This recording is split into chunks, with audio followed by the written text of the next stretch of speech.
Hi there folks, welcome to RRTV. My name's Bernie Weemers and we're coming to you live tonight from Bathurst, Mount Panorama, and I have in the commentary box with me two names you probably know very well, Dave Oliver and Brenton Hobson. Welcome guys, it's going to be an exciting race tonight. I think there's about 54 cars on track at the moment.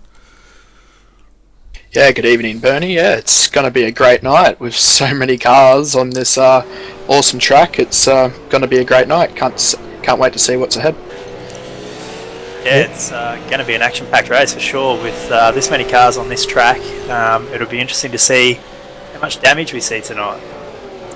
Certainly will, and speaking of damage, we've got Henry King up at the moment, and from what I understand he's had to borrow a car from SSR tonight because his car was trashed in the OSR race earlier on in the week at Mount Panorama. Yeah, it's a late deal. He struck up with our team with SSR, and yeah, he's been fortunate enough to be given the OSR championship winning car from Jordan Ross. So I think hopefully Jordan's comfortable with it and not a little bit worried in case he wanted to keep it for later on. But yeah, it should be good to see how he goes. Yeah, it's pretty generous of you guys to loan him that, but it's great to see you guys help out a fellow racer because that crash I did see on YouTube and it looked nasty. But saying that, 54 cars at Bathurst, hopefully this car's going to come back in one piece. Yeah, well that's you can only hope. It's one of those deals at Bathurst where you come with the best intentions, but you're never quite sure how it's going to pan out. It's pretty easy to get into the wall or another car around this place. Yeah, it's a late deal. He struck up. Yeah, that's the thing. There's so many different walls around here, and usually a lot of them have your name on it. So yeah, it's got to be an action-packed night, and just see how it goes. See who can survive the mountain.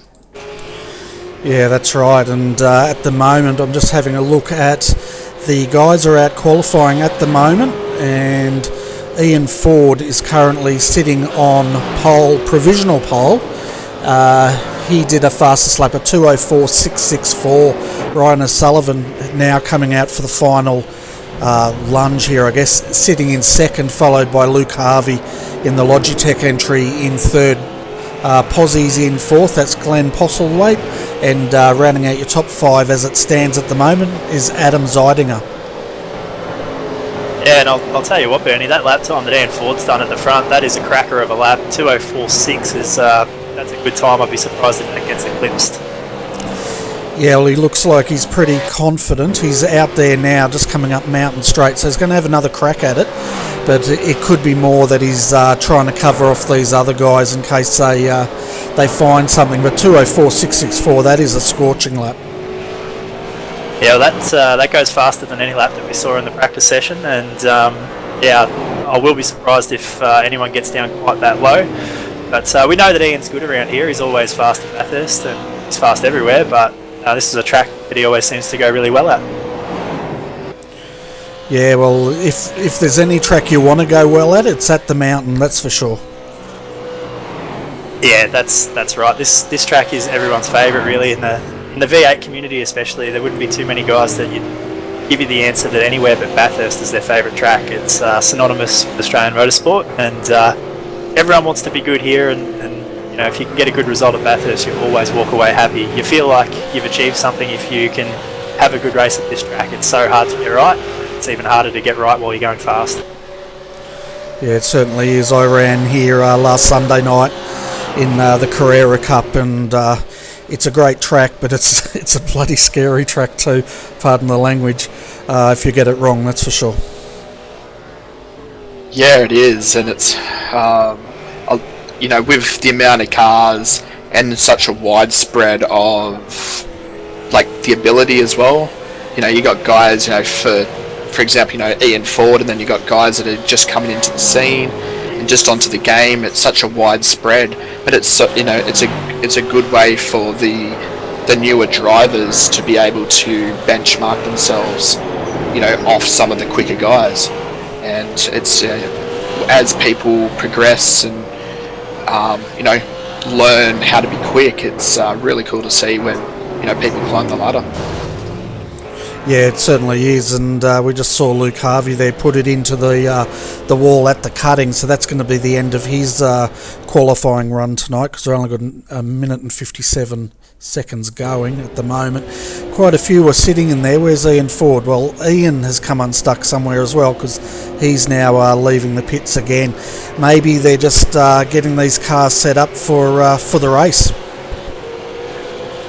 Yeah, now would be a good time to throw your race set on, go out, just do a bit of a sight lap at the end of the session. If you don't think that you can find any extra speed, or you're happy with where you are on the grid, go out now and get a feel for the car on full fuel and those lower tyre pressures, and maybe do a couple of practice starts, things like that.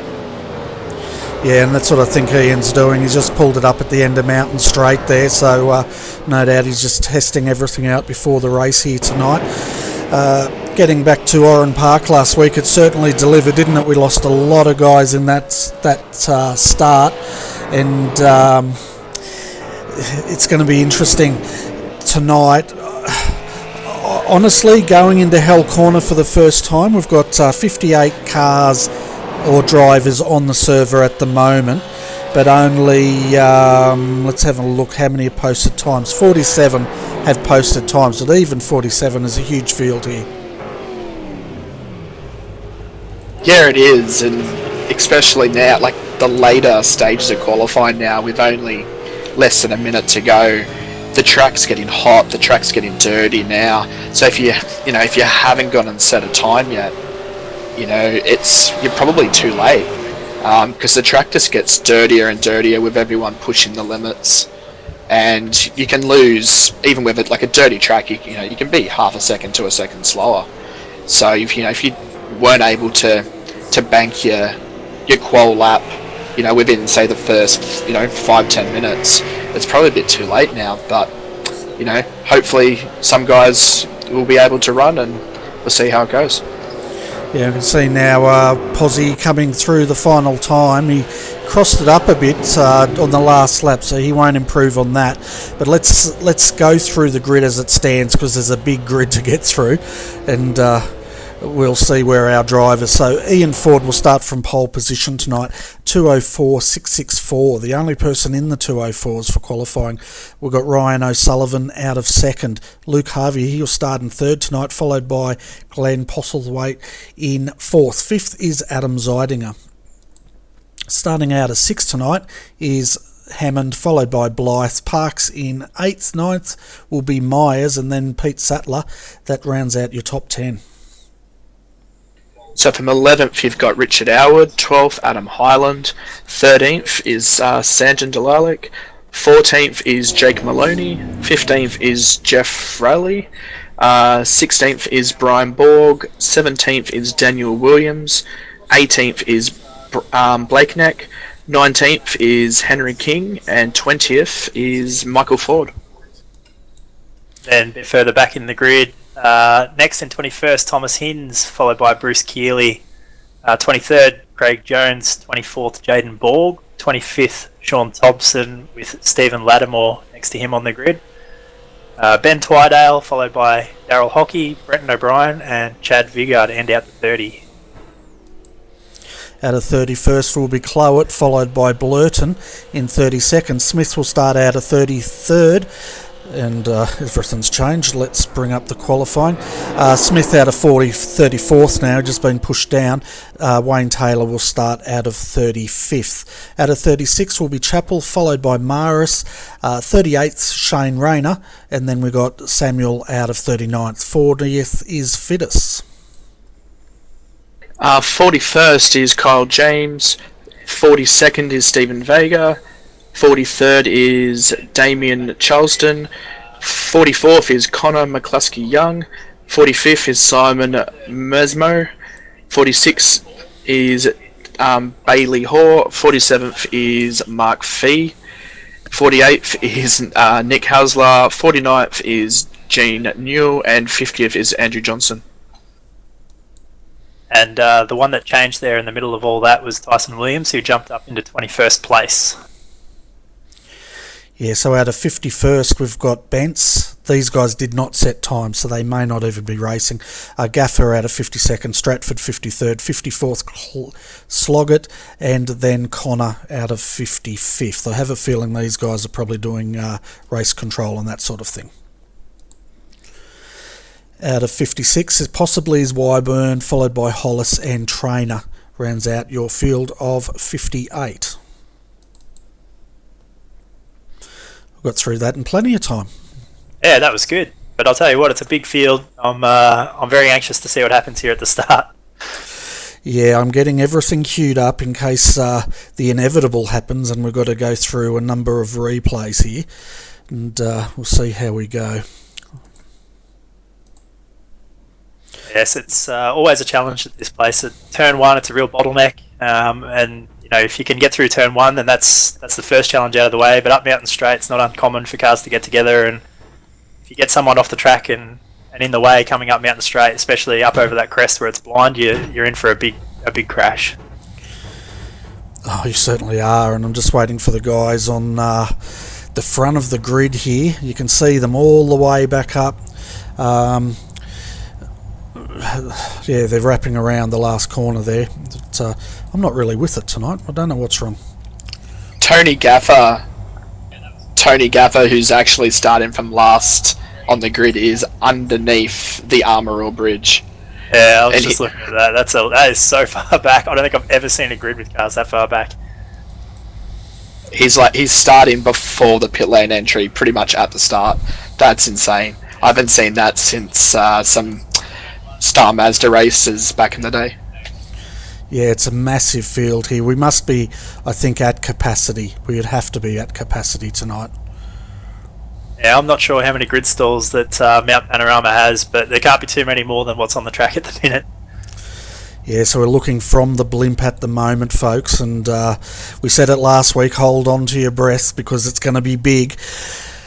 Last week, though, they didn't even get to turn 1. Let's hope they at least get past Mountain Straight here before we have any incident, but it's V8 racing, so anything can happen. I think we're about to go, so over to you, Bernie. Yeah, and we're 26 laps tonight, so we're under starters orders here. We can see Ian Ford on the inside. Engines are rising, temperature is rising, and we're underway here for round 7 at Mount Panorama. Clean start at the front, but as we said, they wrap all the way round to the back. We can see them coming through Hell Corner for the first time. So far, it's looking good, but they are still streaming past. Wow, what a long line of cars, and it looks like they've all got through turn 1 cleanly, which is good, and then the next challenge will be up at turn number 2. It's just insane of how many cars. It's an amazing sight. Yeah, we can see a car going wide up there into Griffin's coming up to the cutting the first time. So far, the guys have been behaving themselves. Ian Ford is leading, but as we go back, there's a car in the wall. He's kept it moving though. That was Bradley Myers by the looks of it. He's hopefully hasn't done too much damage, but he has got a fast repair. So yeah, hopefully it wasn't too much damage. Yeah, it was just a case of too wide down into the cutting is not quite always the best way to go about it. We get back to normal camera view now, folks, and at the moment Ian Ford's leading, Ryan O'Sullivan second, third Luke Harvey, fourth is Glenn Postlethwaite, fifth is Adam Zeidinger. So the top 5 positions have not changed so far. So I guess they're pretty much going to just want to bed the cars in at this stage. 26 laps around here's a fairway, and they'll probably just want to get settled in and get some rhythm, and hopefully let this field spread out a little bit before they get stuck in. Oh, we have a car stopped on Conrad, smoking 2 cars actually. Sean Thompson was one of them. And Matt Stratford was the second one. I was about to say that 2 of the redback cars got into each other up at the Dipper. Okay, well, we're coming back to the replay now. We're keeping an eye on Sean Thompson as he comes down through the Dipper, and down towards Forest Elbow. We'll see where he came unstuck here. Yeah, I think it was side-to-side contact perhaps coming just down onto Conrod Straight through the kink. So, not what you want to see, but a bit unlucky, I think, in that case. Yeah, it's a bit strange. He didn't actually collect anyone. He's lost it going in a straight line himself and heavily into the wall. So it was going straight, then all of a sudden it just started fishtailing for no apparent reason.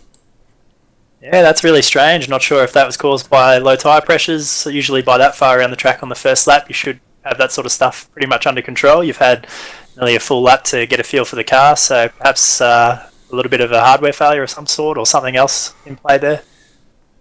Yeah, it just looked very strange. It was almost like he spun up the tyres and it's let go. But at that point, he'd have to be in fourth going into fifth, and I've never seen a car spin up tyres at that point of the track. Yeah, very unusual for sure. Maybe Sean will be able to fill us in a bit later on what happened.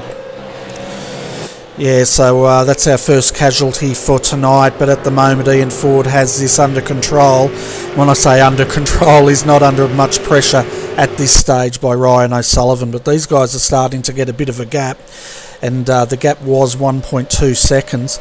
Glenn Postlethwaite sitting in there in fourth still, Adam Zeidinger then... We've got a multi-car crash up at the S's at the moment.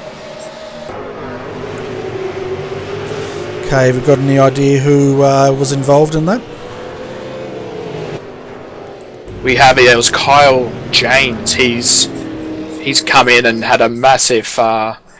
He's gone backwards into the fence. It's not good. Looks like he got hit.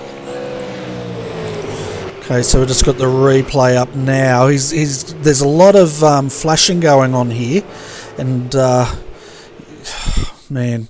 So when we don't actually have the image of him crashing because they were flashing in and out at that point. And this is where it gets frustrating, isn't it, with the servers are working so hard trying to keep track of 58 cars. It's just not possible to have all the pictures all the time. And we're actually under caution now as well. Okay, so it'll be interesting to find out if this is actually one of the random cautions, because they do bring out 2 random safety cars, or whether this is due to an accident that's brought this safety car out. Yeah, we do have 1 or 2 smoking cars. Also, one car, we've got Damien Charleston coming down into the chase now with a massive plume of smoke, so that looks like it actually may be brought out by the admins. Yeah, so I can see him going up Mountain Straight now, and the 666 car, no bonnet on that car. But yeah, it'll be interesting.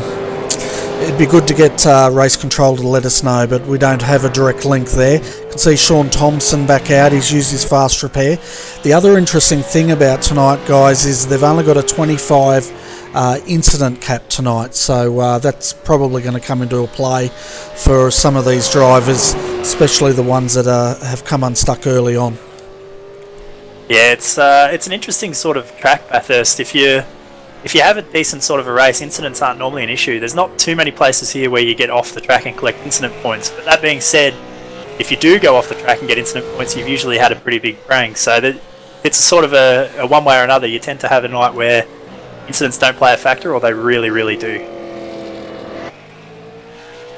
And it looks like Damien didn't actually go and pit, even with a smoking car. He's stayed out, so a lot of the guys behind will be choking on his smoke at the moment, and hopefully he's actually got enough pace with such a ailing car to be able to catch up to the safety car. Because on mine, Damien Charleston's car's not smoking at all. It doesn't have any bonnet on it, but it seems to be holding together. It definitely looks like it's smoking here at the minute. It's causing quite a plume of smoke. I see who's that, Jake Maloney behind him, swerving in and out from behind to get out of the smoke.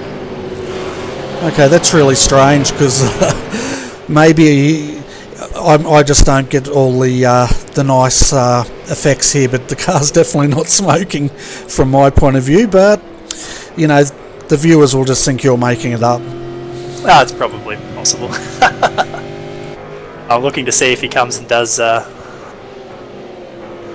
Yeah, he does come into the pits there this time by, so I'm not sure if he was just avoiding a closed pit entry or what the story was, but he's quite lucky that engine held out for another lap. Yeah. I'll be interested to see if it does hold out, but I think maybe he just doesn't want to get a penalty. So I'd take the penalty and get a new car out of it. Yeah, well, he'll throw a fast repair on it and he'll get that new car, but generally in this series they keep the pit lane closed for the first lap. The second lap under caution you do get to pit, but then they're pretty much racing at the end of the third lap. So most of these guys possibly would have missed their opportunity to pit.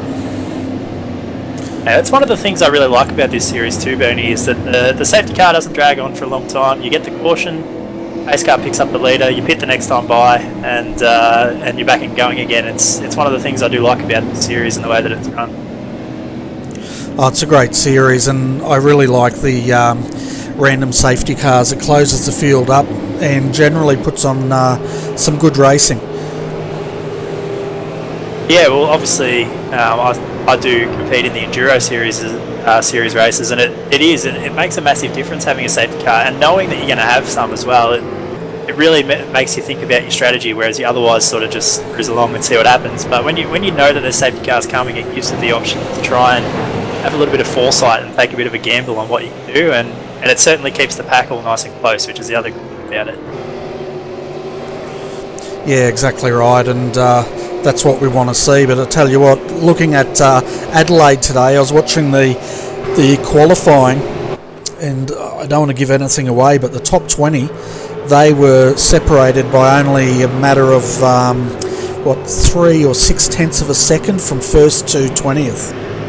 Yeah, I watched that as well. I couldn't quite believe it. It resembled to me a V8 Scops qualifying session. You see the guys very, very closely matched at the end of the session. It was quite incredible, actually. Yeah, it just goes to show the level of competition as we see now. Ian Ford deciding to get nice and friendly with the safety car, and I don't know. I want to keep it clean. It's a family show, but he's actually decided to. Yeah, you get the drift. Yeah, what Ian will be doing at the moment is he'll be saving fuel, so I'm not sure why he's decided driving into the safety car is the way to do it, but he'll be clutching all the way down the hill to save as much fuel as he can, and his rolling speed will be a little bit quicker than the pace car on the downhill, so he would have just caught up to it while he was coasting down the hill. You can see the safety car lights are still on, and we'll see if they come in. They should get pits. They should get to pit this time, and we'll be racing next lap. So you can see Ian Ford, he's staying out. The 000 was thinking about coming in. The old NASCAR, let's dive for the pits and go back out. A few have come in. Well, one has anyway. Yeah, Pete Sattler's decided to jump into the pit lane and grab some service, tyres and fuel. And we've also got Craig Jones coming in now. Jaden Borg also followed him in the Beyond Blue painted livery. It looks like a few of them have. It looks like a lot of the Beyond Blue cars are in. Yeah, the Stealth Sim Sport whole team looks like they've jumped on the same strategy pretty much there. All of them jumping in the pits, as well as a HTR car. I think I count at least 5 SSS cars. That is actually 6 now. Their team is going to be mighty busy. Yeah, we can see Eugene Blurton out there in the build entry. It's a striking paint scheme, that pink and white with a bit of grey by the looks of it, but a nice paint job all the same. Yeah, I've seen Eugene driving around on the track for a long time. He's always been a fan of the pink skins. I'm not quite sure why, but he always runs a pink paint scheme. Well, it's quite interesting because a bit of history here for all you young folks, but and this didn't happen in my lifetime, but pink used to be a masculine colour. I'll have to take your word for that one, Bernie. Yeah, it's true. It used to be a masculine colour, but I think it all changed when Barbie adopted it. Well, that would make sense. It is quite funny how much of an impact major brands can have on the world. Certainly is, and don't get me started on Santa Claus and Coca-Cola, but have a look at that after the broadcast and find out some stuff on that. But at the moment, the safety car lights are out. Ian Ford stayed out. Now, you guys have done a bit of V8 racing, and we've seen that whole SDRT car team come in early. It looks like they're a reverse strategy. Do you think that's a good call if you're further back in the field? I think that they're hopefully rolling the dice on another safety car, because they're probably still too short at the moment to make it to the end. But it's good to come in, get some top up, get some fresh tyres, especially if you've overcooked them in the first few laps with the amount of cars. Especially if you're down towards the back, mid-pack, on backwards, towards the end of the field, it's probably easier just to come in, top up. Yeah, I've always been a fan of if you're at the back and there's a caution, come in and get some fuel and tyres anyway if you don't have a lot to lose. Obviously the guys at the front, it's a really big risk for them to come in. If there's 50 odd cars on the track and no one else decides to follow them, they go from running near the front to having to pass 40 cars, and you don't want to do that. That's you have to weigh up your options. You'll save some time on a later pit stop with having to take a little bit less fuel, but if you decide to come in and get stuck behind a few slower cars, the few seconds you would have made up in a pit stop, you lose in one lap here behind a slower car. So you really have to weigh up the pros and cons, and depending on whether or not you think you can make it to the end, I'm not surprised that guys near the front decided that they didn't want to come in. Yeah, well, they're all going to have to make a stop because they're running, I think, 65% fuel they're allowed to have in the cars. So at some point they're all going to have to come in and do that splash and dash. I was just interested while you were talking, the field's so large, we had a little bit of a traffic jam up the top there as they come into the S's, but at the front of the field they're already halfway down Conrod Straight, would you believe? Yeah, it's such a big field that the leaders and the last place car are so strung out on the track, they're so far apart. So the safety car will be in this time by. We'll see how they get a good start. Ian Ford will have control of the field, and it'll be up to him when he chooses to go. We can see the guys now getting ready. It'll be interesting to see if he can get a jump on Ryan O'Sullivan here. And we're back under green, 21 laps to go here at Mount Panorama.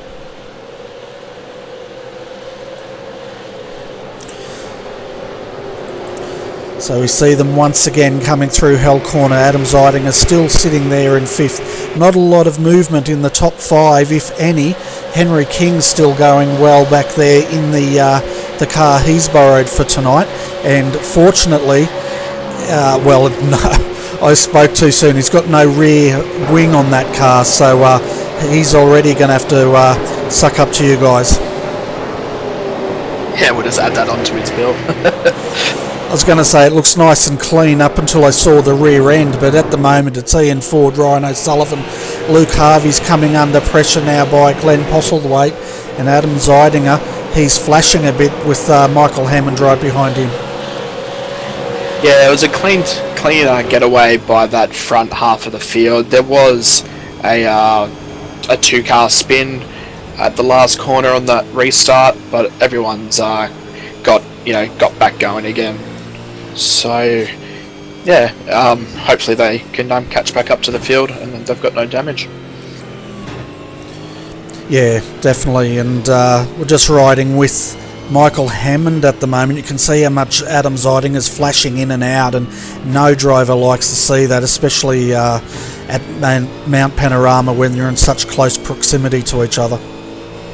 Yeah, that's a big factor actually. At a place like this, if a car in front of you's bouncing around a little bit with a bad internet connection, especially across the top, you're within millimetres of hitting the wall basically all the way across, so you don't need a distraction like a car in front of you being a couple of inches to one side more than you expect and miss your turn-in point or exit off one of the corners, because it's very easy to go into the fence. Yeah, it can be really off-putting, and also you've got to trust that the driver in front of you isn't going to make a mistake either when they're flashing in and out, and just hope that they don't sort of appear in your bonnet. Oh my goodness, we've had a real close near miss at the chase. It was one of the HTR cars that must have lost his lost his brakes coming into the last few corners, and went straight through the sand and picked the gap right between two cars. I'm just having a look at who that might have been, and I think it could have been Mark Fee. Okay, we'll jump back and have a look at this.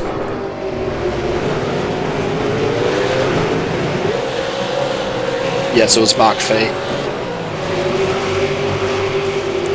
So we've just picked him up now, coming down Conrod Straight. He was sitting in 34th position when this occurred. Yeah, if he does not have brown pants after this, he certainly does now. Yeah, well, you know, this is one area you don't want to be running off like he is, because all of a sudden these cars are going to appear in front of him, and he's probably wondering where he's going to place it. But well driven. I don't know if he had much control over that, but well driven. Just to butt in here as well, Bernie, if you get a chance, you want to go back and take a look at coming up through Reed Park. The leaders up at the front, look at Luke Harvey, Glenn Postlethwaite. They had a coming together, coming under the tree. Unfortunately, it's put Glenn back in the pits, and Luke has picked up quite a bit of damage, dropped a few places. Alright, we'll jump back and see if we can pick that up.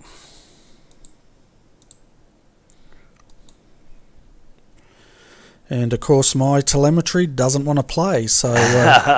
Never mind. It was. It looked like Luke got a bit loose just in front of Glenn and got to the wall on the left-hand side just under the tree, and just a concertina incident. Glenn got into the wall then on the outside, and Luke has picked up quite a bit of damage. What's interesting for him here is that it looks like he has got a little bit of trouble as far as damage goes, but he's still a few laps away yet from being able to make the pit window. Yeah, and he's out there. He's currently got Todd Parks, Riley Blythe all over him. He is holding his own, but as you said, he's carrying a lot of rear damage on that car. Does that really affect them though, when they have that sort of damage? The rear damage and even the front damage often don't cause too much of a drama. The front damage is always a concern for overheating and engine trouble. But it really, the more interesting thing is to do with suspension and wheel damage, because as soon as you get, especially hits on the front wheels, you can find that it might handle a bit strange, a bit tight, or a bit loose, depending on what's happened with the toe on the car. So the speed not necessarily always is affected that much, but definitely the handling. That's where you'll notice it the most, is in the corners and under braking. Yeah, so the guys are sort of banking up behind Luke, so he's definitely struggling with something, but Todd Parks at the moment, he wants to get through, he just hasn't had the opportunity, and so is Jeff Rayleigh. Adam Hyland's back there, Brian Borg also in the mix here, and it goes all the way back to Henry King, and Blake Neck also carrying a lot of front end damage of his car. Yeah, the one in that pack that looks really racy at the moment is Adam Hyland in that Simworks ANZ Commodore. He's right on the back of, I think it's Jeff Haley. Yeah, Jeff Haley, and he was like millimeters off his backside through the S's and coming into the corner before the back straight there, and even now he's bumping into him. Yeah, we're on the roof cam with Adam Hyland there. We saw him just give Jeff a bit of a tap. He backed out of it, so he didn't turn him around, as we can see, but he's just letting him know that's Morse code for move over, I want to come through. And I also just noticed that Brian Borgs jumped into the pits. I didn't see what happened to him, but he did look like he had some damage, so on my calculations, I don't think he can make it to the end from here. So that's unfortunate for Brian, and either a mighty fuel save will be in order, or he might have to come back down again. Might be hoping for another safety car. Before that, Bernie, at the start of the race, if it had run green, I kind of roughly guess that the pit window would actually start on lap 9. So I think with that safety car, he could potentially make it, but like Brenton said, that he may have to do a bit of fuel saving, but he could be borderline on being able to make it home. We just saw there Adam Hyland, he made a move coming into Hell Corner, and then he got passed again by Jeff Rayleigh as they came up into Griffins.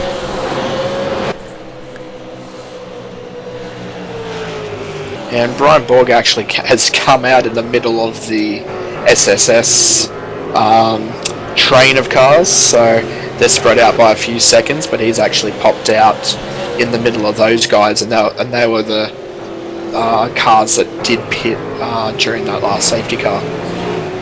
Now, I'm not sure about what's happening for you guys, but to me he's still showing that he's got quite a lot of damage, almost as if he didn't take fast repair at that stop, so I'm not quite sure what's going on there. We've also got Mark Fee in the pits now, just coming out, so he's taken service as well. I'm trying to get hold of Brian Borg here, but the telemetry on my screen is just jumping all over the place at the moment.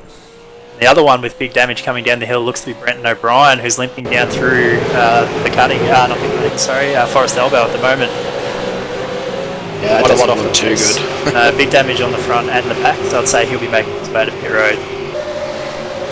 I'd say you'll be right. We'll jump back and see if we can work out what's happened to him. Of course, the mountains probably beat him. That's probably the answer to this.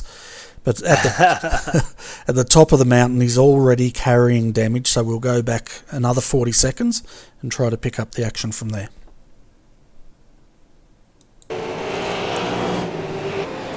He's actually been he's been carrying the damage all the way across the top of the mountain, would you believe? So this has happened probably on Mountain Straight. I've just gone back and had a look, Bernie. It actually happened on the entry to turn 1. How bad was that? Like, he's come in and locked the rears and actually gone and hit the inside wall just before the turn into turn 1. So he's had to carry that for a full near 6 kilometres. And that would be hell. Yeah, that's a long way. It looks like he might have just had a bit too much closing speed on the cars in front and did what we all tend to do, a bit of a panic brake, just jammed on the pedal a little bit too hard, locked up the rears, and it turned left into the straight wall. Yeah, it doesn't take much, but I think where he crashed is probably the worst place you can crash at Bathurst, mainly because of the time it takes to get that car back to the pits. Would just feel like a lifetime, but at the moment Ian Ford's leading. He's got let's get a live gap, 1.1 seconds now back to Ryan O'Sullivan in second. They've got a huge gap back to Adam Zeidinger in third. That live gap at the moment is 5 seconds between Adam and Ryan O'Sullivan. Then fourth is Michael Hammond, fifth is Riley Blythe. Yeah, we have to remember that Luke Harvey was running right behind those two at the front when he had a problem before, so he did bank up a few guys there for a little bit, and that's probably why there's a bit of a gap there between second and third place. Yeah, it looks like Luke actually got away with that wall hit earlier, unless he's been able to drive around it until his pit stop, but that's a pretty decent effort if he didn't get much damage out of that. Yeah, well, it looks like he's got away with it, and he's continuing around. 15 laps to go here, so we've run now 6 laps, and still a long way to go. Yeah, I think on my very basic maths and fuel calculations, depending on fuel economy, you'd be looking at perhaps around about 15 laps to a tank. So I wouldn't be surprised if you see guys in the pits now. They should nearly be able to make it to the finish at this point, I think. But now, of course, the other thing to consider for the guys near the front is how they want to manage their tyres. If they want to pit early for an undercut, run long so they've got good tyres at the end, or try and split the stints to even tyre wear. Yeah, we just had the two ANZ drivers of Highland and King. Both of those guys just came in and pitted, and actually came out again with around near where Brian Borg was with the stealth cars. So it'd be interesting because I think they were about 15 seconds back from the lead at the time. So the top car at the moment that has pitted is Craig Jones in 18th, and he's 32 seconds off the lead. So it'll be interesting to see where the front guys come out, because if Craig had have pitted during that safety car, He could be in a decent position for a solid top 10 here. You'll definitely keep an eye on that. We've also had news come through that looks like Sean Thompson has retired from today's race. You can see his car in there and it's absolutely trashed. Just had a fast repair on it, but he has said in the chat room that he's out. Don't know if he's going to continue racing. He should. Get back in there, Sean. Yeah, when you've got a fast repair like this series offers, it's definitely worth getting back out, especially if you want to try and get some points for the overall championship. You never know, you can salvage a good result from a bad day, so unless he's had another problem that we didn't see and the car back in the garage for damage again, you always should get back in and have another go. Yeah, exactly. Now, Michael Hammond, he's come in. He's one of the front runners. So, as you were saying, Dave, let's see where he pops out. He's currently sitting in 16th. Fairly long stop for him, though. 18.4 seconds, and he's rejoining now down in around about 18th position. Yeah, full stop. He'll probably have about a 40-second stop. So it'll be interesting to see where he does pop out. Yeah, so he's come out around Brady Myers, Michael Ford area in 19th position. His stop was 18.4 seconds, and that's just a stop at the pit. But so down 19th. I'm just trying to look at. He's probably Brady Myers has also stopped, so he's come out towards the front. But the one that has done the best so far is Craig Jones, sitting in 15th, and he did a 9.6 second stop. Yeah, I believe that Craig might have been one of the guys who came down at that caution, so he would have had less fuel to put in the car. He wouldn't have burnt as much off at that point, and I do worry about those guys as to whether or not they can make it to the end. I feel like Craig, along with all the Stealth Sim Sport cars, will probably be back on pit road before the end. Yeah, well, it was really early, wasn't it? It was only a couple of laps in and they were in, and you've only got 65%, I think, fuel load you're allowed to carry, so they're not going to really be able to get home from there, I don't think. Yeah, I think Michael Hammond is probably the first car on the road at the moment who can make it to the end. And yeah, he did do about a 38-second transit. So, and it should be about 38 to about a 40-second full transit time for the top runners, as Luke Harvey has now come into the pits.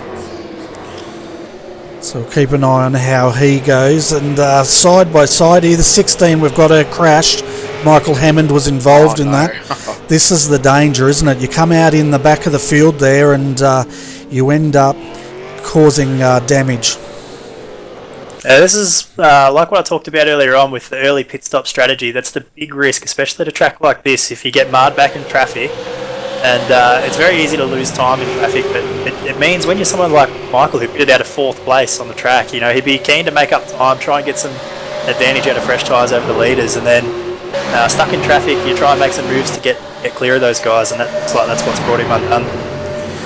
Yeah, we're just having a look at the replay now. What happened was one of the Beyond Blue cars and the PRA car came together, the 16 and the 15. The 15 was then pushed into 007, Michael Hammond, and we've got the super slow-mo now. He had nowhere to go apart from sideways. He managed to keep it off the wall though, so that's positive. Also very interesting, I've noticed that Ryan O'Sullivan's taken the lead of the race from Ian Ford, and that was like a teamwork type of thing, with Ian pulling over to the side, coming up Mountain Straight to let him through. So I'm not sure what the strategy is there. Maybe Ryan's just quicker, but we'll have to see how that plays out. Multi-21, that's what I think it is. It sounds like it, although there goes Ian running across the grass there. He's missed the turn down at the chase, outbraked himself. Yeah, that's interesting. We might have to find out later from ERA what the go is there. Has Ian got a problem, or possibly we've seen him do this before, like last week, pretty sure. Is he deciding he's going to fuel save and he doesn't want to hold Ryan up? Well, yeah, I'm watching him here. He's certainly Ryan's certainly pulling a gap on him at the minute, and it does sound like Ian might be lifting a little bit early down into the corners, which you wouldn't think that he'd be able to make it to the checkered flag from here, but if he can save a few litres out on the track, it'll be a shorter pit stop, and he is certainly coasting. Big time coast up and straight. Yeah, so I reckon he's trying to do what he did at Oran Park, and last week he fuel saved to the point where we didn't think he could make it, but he chose to fuel save from the start of the race. This time it looks like he's trying it about, a third of the race in, so it'll be interesting to see if it pays off for him or not. Yeah, he's done a stint of about 13 laps at the moment, and rough calculations are about 15 to 16 laps flat out. So with the safety car, you're probably looking to extend that by about a lap or two. So I wouldn't. I reckon you probably will be in maybe lap 18. Yeah, and they will get one more random safety car as well, which if you can hold out for that, that would be the ultimate time to take your service, I think. Well, it kind of works in roundabouts though, Ernie, because the guys who have already been into the pits have now made their stop and can get to the end. So if the caution came out, these guys who are still out on the track now have to come down and take service, and when they come back out of the pits, all the guys who have already made their stop will overtake them. So it could be a risky strategy. If another safety car is coming, very, very risky, sort of playing with fire at the minute for these guys at the front. Yeah, well, it'll be interesting to see how it all unfolds, but at the moment, the first guy on the track that has made his pit stops, Craig Jones, he's currently sitting in 8th position. Michael Hammond, after that incident, he's down in 13th. He's still continuing with a bit of front left damage on that car, but it looks cosmetic as he goes through a plume of smoke. Just having a look also at our retirements. We have confirmation Sean Thompson has retired tonight. The pit crew did look that car over, but they just can't get it repaired, so they've had to call it a night. It looks like Benjamin J. Smith coming down Conrod Straight at the moment with smoke coming out everywhere, so it looks like he's headed straight to the pits. And you can see now Michael Hammond is going on the inside of him. He wants to clear him. He does, and he doesn't. Dear. Man, Michael Hammond is having a shocker tonight. I don't think Michael's too happy about that one either, but in reality that slow car didn't really do anything wrong there. He tried to stay out of the way as best he could. He's limping back to pit lane, and there's not much else that he could have done in that situation. No, we're going to have a look at this from the roll bar cam in real time. He did get out of his way, but it just looked like as Michael came through, they've just collected.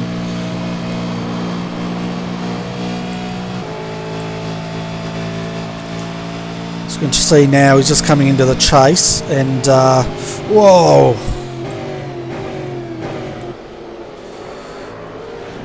Yeah, he actually had a bit of a... Ben Smith actually got into the back of him as they came out of the corner there by the looks of it. Just a slight touch, but enough to turn him around. Yeah, it looked like Michael was in a hurry to get back to the racing line to try and not lose as little time as possible, but unfortunately he didn't have him cleared when he moved over to the right there, so racing deal, that happens from time to time, but you do have to try and make sure that you clear a guy before you resume their line. Yeah, well, any chance of Michael capitalising on those fresh tyres he threw on that car are gone, and I think he's now into survival mode at this point of time. Yeah, and the other thing as well, like you talked about the advantage he had with tyres, but a couple of spins like that, some garbage on the wheels, and then add into that the heating of the tyres with the sliding and wheel spin trying to get going again. The tyres will overheat, and that advantage will be, even if he didn't lose the time on the track, the tyres themselves will be hurting from that sort of thing. Plus the red mist as well. Yeah.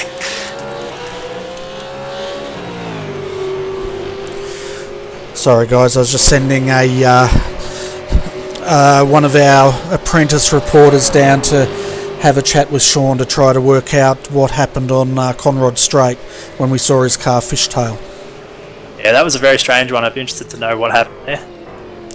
So we'll see if the apprentice actually comes back with an answer or not. So just having a look, it looks like we've still got 5 guys out on the track that haven't yet made their pit stop. So Ryan O'Sullivan in first, Ian Ford in second, Adam Zedinger in third, Riley Blythe in fourth, and Thomas Hinds has done a long run here and he's found himself up in 5th place for the time being. Yeah, it's a good drive there by Thomas, isn't it, in the GTI entry, and we saw him last week. he actually was involved in that accident, wasn't he? And ended up putting this beautiful car on its roof at Oran Park. What a difference a week makes, eh? Yeah, it certainly is. And just going by those cars that haven't stopped, the top 4 are all ERA cars. And I think they're going with the safe strategy and just going long, and they're hoping that they can clear that traffic when they come out of the stops. And pretty much, I don't reckon there'll be much of a change. As we speak, here's the caution. So that advantage is now gone. Yeah, I think this will work out really badly for those guys that haven't yet stopped, which was, I think it was 3 ERA cars and the 2 Proforce cars. I think Adam might drive for Proforce now, and that is going to burn those guys no end, because they're going to have to stop unless they can save enough to make it, which I doubt it, and they're going to get way back in the back of the field here for the green flag with a few laps to go. Yeah, and normally what would happen as soon as the safety car's out, you'd see them dive into the pits to capitalise. But because the pit lane is closed for the first lap, they can make it on the second lap. But by then, the train will have all caught up, compressed, and as you said, they're going to have a slow march to the back of this field, and it's a very long line, that's for sure.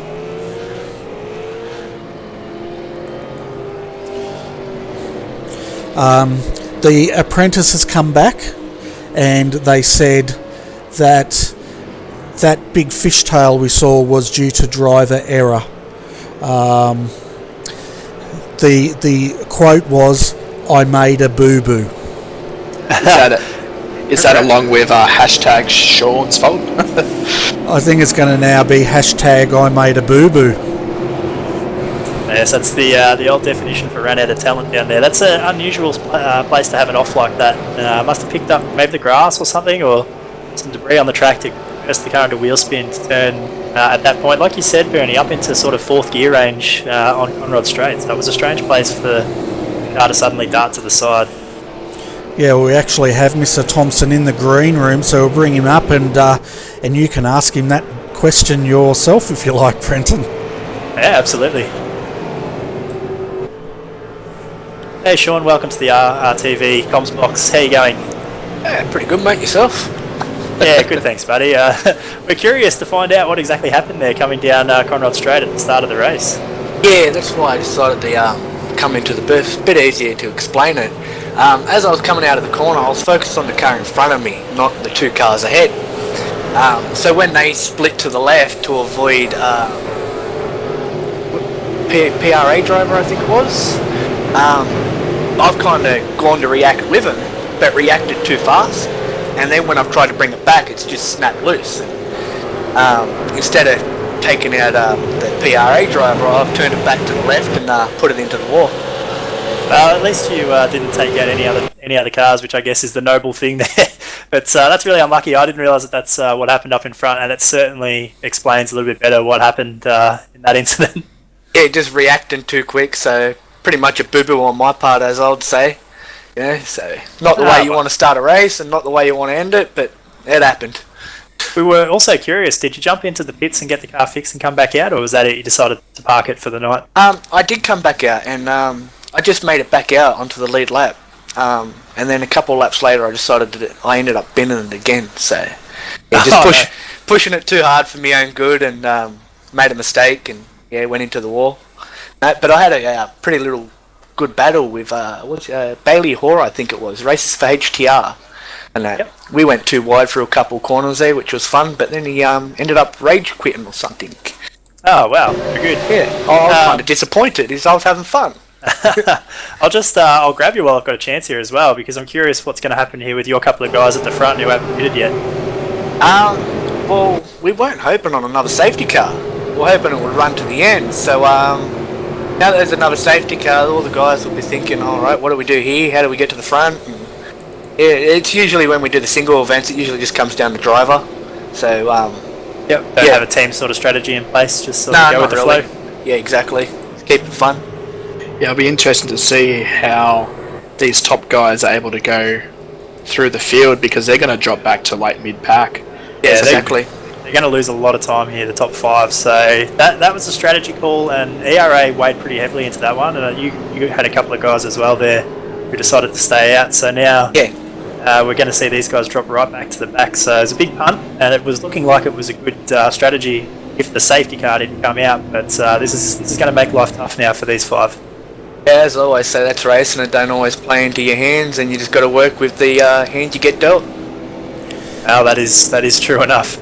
Alright, well thanks for coming up anyway and having a chat. Did you want to give a shout out to your sponsors before you duck off? Yeah, just GTI, Kaini, ACM Marketplace. I'm not sure if I'm pronouncing that right. Ross will correct me if I'm wrong. And yeah, that's pretty much it. Race Centre. They're all good supporters of PFR. Good job. And thanks for coming up. And yeah, we'll see you out on the track next week. Thanks, guys. See ya. See you, Sean. So while that interview was going on, we saw the guys come into the pits. Ian Ford, one of the first in, he's rejoined just behind Benjamin Smith in 23rd position. Then we've got Brenton O'Brien, Richard Elwood, Ryan O'Sullivan, he's down in 28th now, and a bit of work to do. I also noticed Craig Jones, he was one of the first to pit. He's actually come back in to take a second stop under yellow, so that answers the question whether they pitted too early, and the answer is yes, they did. And isn't it funny too, the way that this is shaken out now, that you've got 2 guys at the front of the field by the look of it to me. Looks like it's going to be, is it Luke Harvey and Brian Borg at the front of the queue? You've got Brian Borg, the first one in his Melbourne taxi. Then we've got Blake next, second, third Jeff Rayleigh, fourth Todd Parks, fifth is Henry King in the borrowed Autobahn entry there. Sorry to cut in there. It actually looks like Luke Harvey has dropped out from the lead. Yeah, I thought that he was at the front of the queue, but he seems to have disappeared. He's about to drop. Oh, what a shame.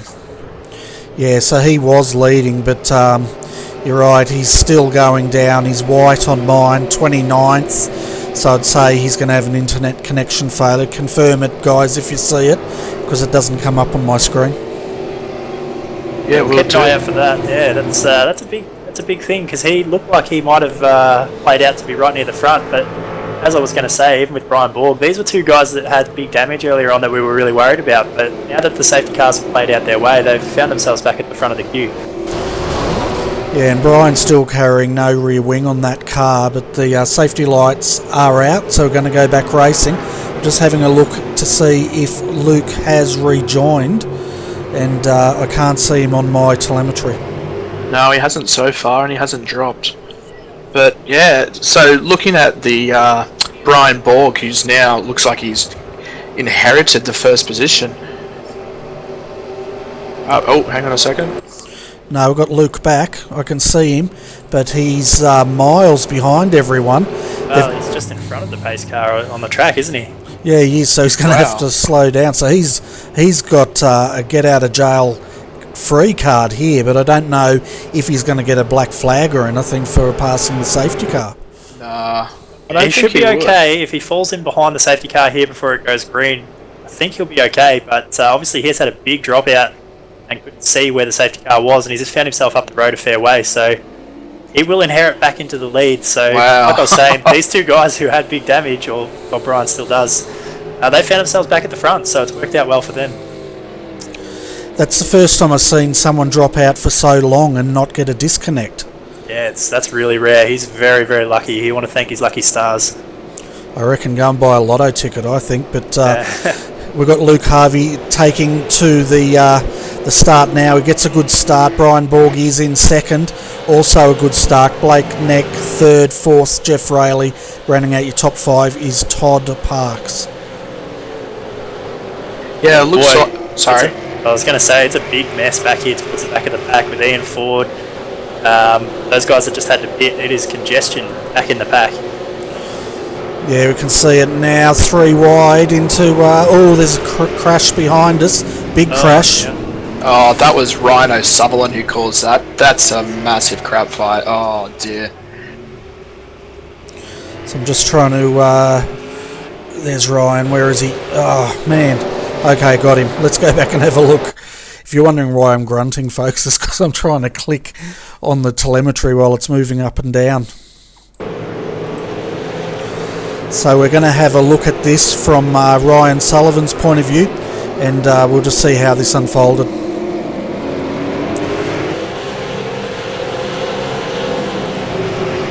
Yeah, it looked like he just locked up the rears as he hit the curb. Yeah, he was up on the inside of the 15 and spun him around, and then it all came unstuck, didn't it? And the big losers there, it looks like it might have been Richard Aylward, Bruce Keeley. They were guys that got big damage from that contact, just at the initial spin there. Yeah, and there was Brady Myers that got turned around, and all the other guys, they had nowhere to go, really, did they? No, that's right. And I'm just looking again here. It's looking to me like maybe Luke is still having more connection issues. He's disappeared again. Yeah, we'll see if he can dodge another bullet, but the question is, if he does come back, where is he going to pop in? Is he going to... Oh, he's back again. No, he's back again. He's out in the front. That's lucky.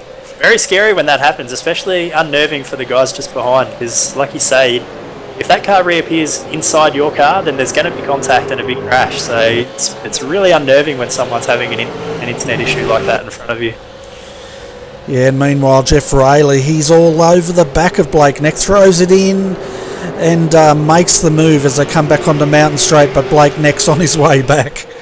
Yeah, that was a very good dive down the inside, but just went a little bit too committed into the corner and sacrificed his corner exit, so lost it back up the straight.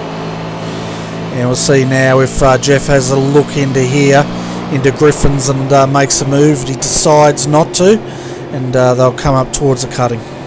Well, I'll tell you what, Todd Parks almost went to the back of Rayleigh there, coming up into the braking zone. Yeah, I was going to say, he came in there with the rears locked, committed as. Yeah, so there's a really good battle back here at the moment, and Blake Neck's in the hot seat, so to speak. He's trying to catch Brian Borg, and I guess if Luke does drop out, then at least ERA's got another car in the MS Limited Edition entry. Yeah, it's a really good battle up here, and it looks like perhaps the damage that Brian's got maybe slightly banking up the cars behind him, and it makes for a good battle, but it also starts to see the temperatures rise in the helmets, and it's only a matter of time until you see some guys making desperate moves. We did see Jeff take that big dive down into turn 1, but you're just going to keep an eye on it and make sure that no one does anything outside of their abilities at any point and causes a big crash. Yeah, there was a nice... Blake came out of... was it Forest Elbow there and nicely crossed up. So yeah, his tyres will be probably overheating a fair bit as he's pushing to get past Brian. You can see under brakes, Jeff Rayleigh's very strong, isn't he? And so is Todd Parks. Both of these guys have very good cars under them. As again we see Blake Neck on the outside of Brian Borg. He's got to watch it because Rayleigh, if he doesn't pull this off, might find himself with Rayleigh on the inside of him. Yeah, we've had Luke Harvey disappear again.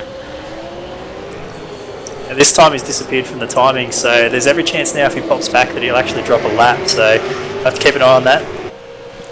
And Rayleigh did make that move as they went into Hell Corner, but he got it crossed up on the exit. It's allowed Blake Neck on the inside. Now Todd Parks, he's parking his hat here. This is going to get messy, guys. Yeah, if they don't sort themselves out before getting at the top of the mountain, this is going to be messy. And this is scary, too wide up through here. Someone's got to give, and Todd smartly backs out of that because that was not going to end well. Yeah. You don't want to see a Murphy Ambrose incident here. Yeah, and Michael Hammond, he's up right behind Henry King now in 7th place, and he nearly rear-ended Henry there under brakes when they all checked up. Michael's another one of the benefactors from that last caution. We saw him had plenty of trouble in that last stint, but the safety car brought him all back up in contention here inside the top 10. We've got Luke Harvey on the track at the moment. That car is absolute toast at the moment. I don't know if it's just from the telemetry, but yeah, he's got a lot of connection issues. He has popped out in front though, over 2 seconds in front. I'm seeing him with a really high ping at the minute, so he's got a real drama with that internet. It'll be interesting to see if he can hang in there until the end. There's not too many laps to go here, only another 5 laps. Yeah, he's going to try, but he all of a sudden 2.8 seconds is the gap. So I don't know how the server works all that out when you disappear for half a lap, but I guess it places you where it thinks you need to be. Yeah, it is very strange, because usually you would drop out, especially for dropping for 30 seconds to even a minute, even. So yeah, it's very strange that the server hasn't actually dropped him out. Just behind that group at the front there, I've just seen that Michael Hammond's made a pass on Henry King down at the back end of the track there, so he's up one more spot. Yeah, and I'd say Michael is in absolutely no mood to be messed with tonight, and I think I'd be sort of just saying, yep, go on, off you go. Yeah, you certainly got to be a little bit smart about how hard you want to race a guy who's got the red mist descended. They'll throw a move on that you're not expecting, so we'll keep an eye on him and see how he goes here, passing any more cars before the end of the race, but without too many laps left to go, you don't want to be giving positions away either, so you want to race here to try and keep the spot going down towards the checkered flag. Yeah, Brian Borg is still holding second place at the moment with such a massive train of cars behind him. He's doing well because he's done about a 13 lap stint now, so his tyres are getting pretty old and getting worn out by now, and he's doing such a good job to be able to hold on. Firstly, keep it on the track, but also to keep half a dozen cars behind him as well.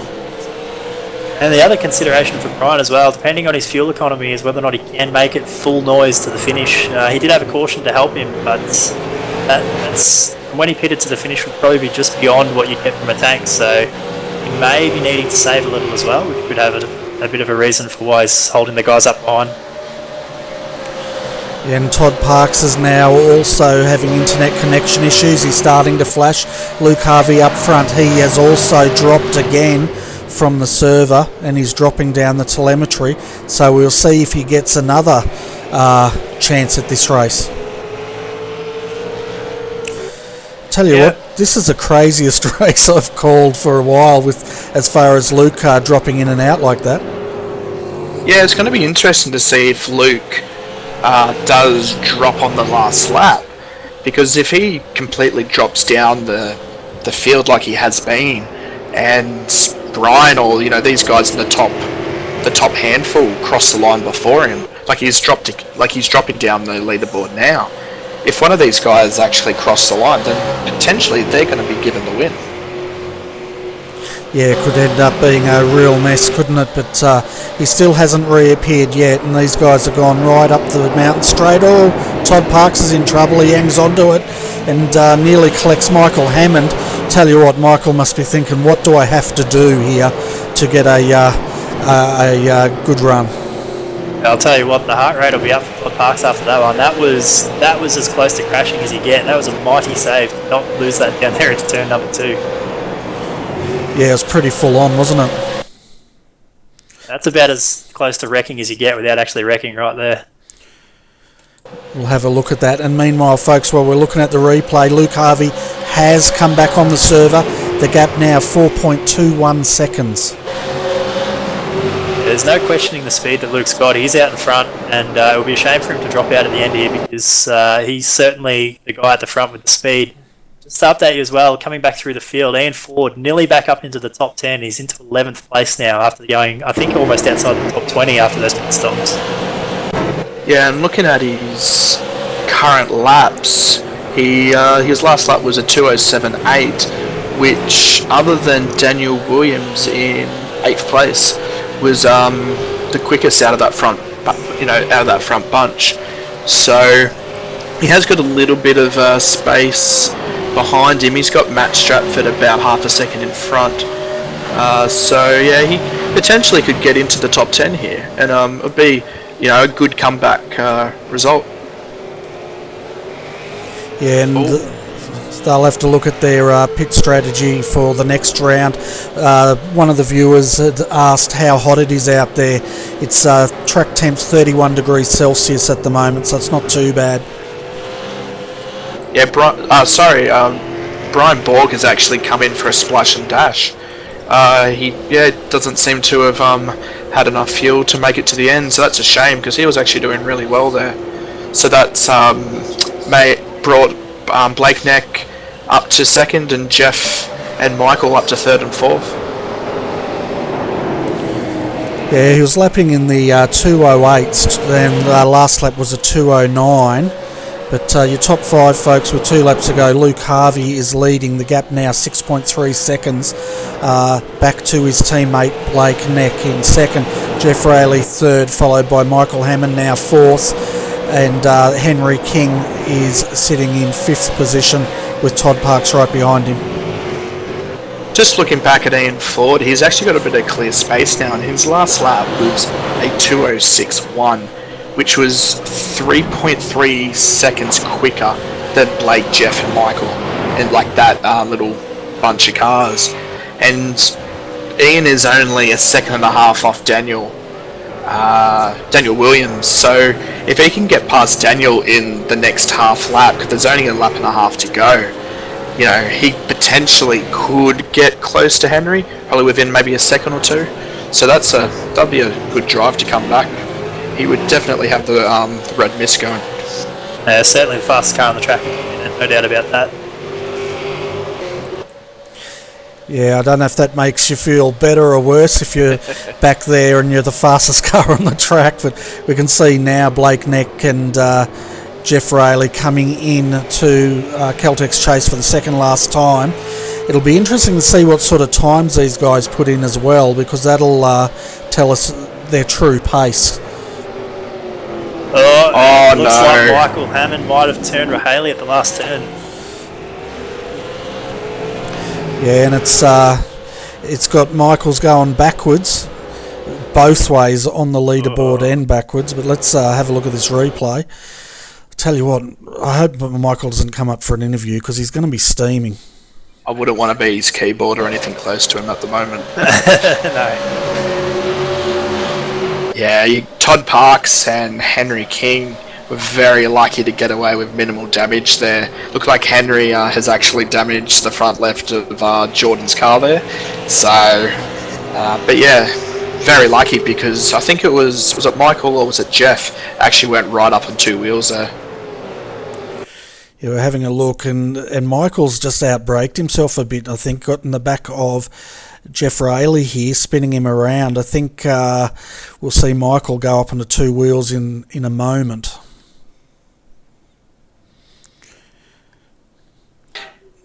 Ian Ford is up into seventh now. Sorry, Luke has come back from his disappearing act with half a lap to go.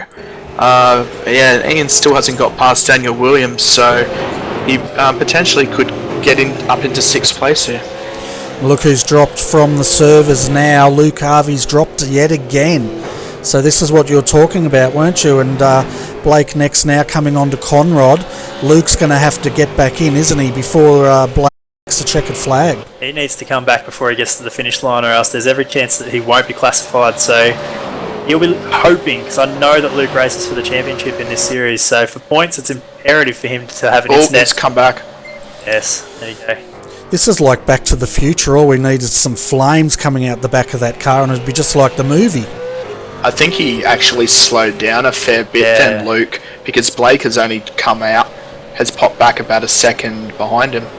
Yeah, he's dropped back about 4 seconds there on that lap, so I'm not sure if he's had a problem or if he's just been slowing down, but he gets the checkered flag in first place, so that's all that matters.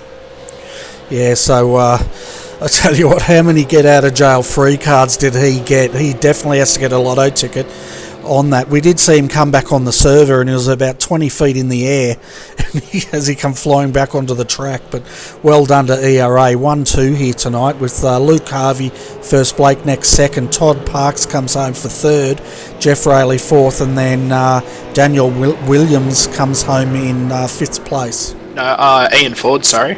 Ian Ford did make it back up to 5th place. I'm just looking back, and it looks like Henry King and Jeff might have got been Jeff together. Haley got together in the chase on the last lap, and it's put Henry back into, looks like, about 14th place at the line. So that gifted Ian another position to get him into the top 5. Sorry about that, Bernie. Oh, that's all right. Where did they come together? Do you know? Just on the exit of the chase.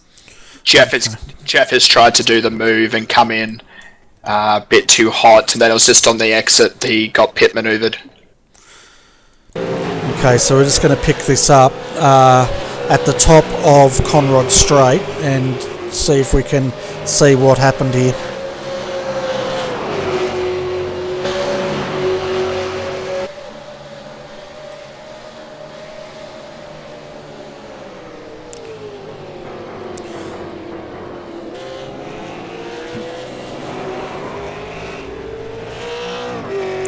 Yeah, he certainly did get pit manoeuvred, didn't he? Yeah, a bit unlucky, and that's just racing on the last lap, and everyone's going for every last position, but that was unfortunate. He had to race in a loaner car as well. He drove really well to in the top 5 at the end, but unfortunately one corner too many in the end.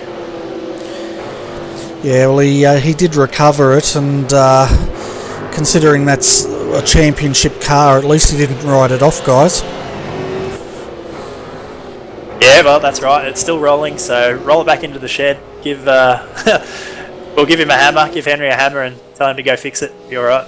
Yeah, and wash management's cars. Is that what happens? Yeah, that'll do. Coffees for a week. Yeah, especially with Sculpts coming up, so we needed nice and all the new panels back on it before we put the fresh wraps on for the Sculpt season. I'm sure it'll be ready. When does that kick off? Is it this week or? I think it's another couple of weeks. Okay, yeah. Looks like we've got Brian Borg down in the green room, so we'll bring Brian up and just find out what happened with the fuel strategy, I think. Yeah, it'd be interesting to see how close he was, because I think he pitted with 2 laps to go. Hi Brian, welcome to RRTV's Combox. I won't say well done. It looks like, I'll say well done for the drive you had up until you had to make that final stop. Did you work out at that point you just did not have enough fuel to get home? Yeah, I knew as soon as that pace car went back in, and I needed that one extra lap behind the pace car, but it was a bit unlucky, so I just tried to not defend my position, but, tried to slow down the pack. But 2 laps ago, I just said, nah, it's not going to make it. Pull it in, and that was it. Yeah, it's a pretty hard thing to do, isn't it? And you did a great job there trying to fuel save while you've got all those people all over the back of you trying to get through, but you managed to hold them off all the way up until you had to get that car in. And I thought you were going to be able to make it home, but anyway, it was a good drive for you, that's for sure. What's it like driving out there with all those V8 supercars though? Yeah, it was hectic at the start. A lot of cars around, but when Luke Harvey was disappearing, it was a little bit hard to read if he was going to pop back on. But it was just good racing with people who how they race like. So yeah, I enjoyed it. Wasn't too bad. Fantastic, and we noticed you had a lot of rear end damage on that car. It didn't seem to be affecting the handling of it at all though. No, that happened at the first safety car. Just everyone bunched up, and I got a little tap from Blake, I think it was. But yeah, no, in my mirrors I saw a back wing and everything, and now I'm looking at the replay. I'm like, hey, my car doesn't look like a FG Falcon. No, it looks like a Melbourne taxi at the moment. Yeah, mate, extra speed down that straight. Fantastic. Anyway, Brian, thanks for popping in. Before you go, though, do you want to give a shout out to your sponsors? Yeah, first I'm running Omega Car Rentals on the car as major sponsor, so it's good to have them on board. And also Laser Racing and the team from Laser Racing as well. Fantastic. Well, thanks for popping in, mate, and we look forward to seeing you in future rounds of the AOSC. Yeah, thanks, guys. Now, Mr. Hobson, before we have the next interview, your fans wanted to know why you are not out there racing tonight. I tend to just do the enduro rounds at the AOSC, and I really enjoy them. And I did think about coming out here and having a drive tonight, but just decided instead to jump in the comms box for something a little bit different and have a look from the other side of the fence. Yeah, AKA, he's getting old, folks. Yeah, that'd be it. All right, I know someone who isn't getting old, and that is Ian Ford. I might bring him up, and you guys, who wants to have a chat with him? Oh, I can have a chat if you like. I think you spoke to him last week, Dave. Yeah, go for it. G'day, Ian. Welcome to the RRTV comms box. How'd you find the race out there tonight? Yeah, it was pretty good. Nice track. Perfect grip conditions, so I was actually getting a lot more turn than normal in the last corner, so jumping that curb was a bit of an issue, but, some of the racing out there tonight was absolutely fantastic.